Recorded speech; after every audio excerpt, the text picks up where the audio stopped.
Hello বন্ধুরা, তোমরা সবাই কেমন আছো? দেখো, আজকে আমি একটা রেসিপি তোমাদের সাথে শেয়ার করব। কচুরলতি দিয়ে চিংড়ি মাছ ভাপা। তার জন্য আমি কতটা কচুরলতি সেদ্ধ করে নিয়েছি, আর এখানে নিয়েছি কিছু চিংড়ি মাছ। চিংড়ি মাছটা হালকা করে ভেজে নিয়েছি।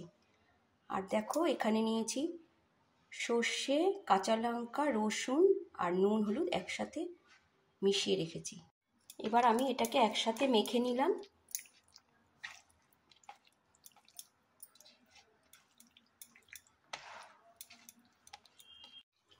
এবার আমার মাখা হয়ে গেছে। এর মধ্যে দিয়ে দেব কিছুটা সর্ষের তেল, আর দিয়ে দিলাম দুটো কাঁচা লঙ্কা।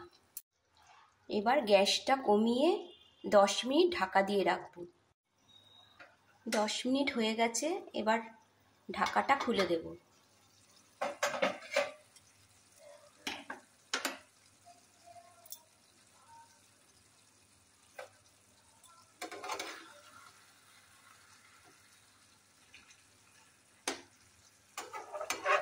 রান্নাটা হয়ে গেছে, এবার নামিয়ে নেব। দেখো, কচুরলতি দিয়ে চিংড়ি মাছ ভাপা পুরো রেডি।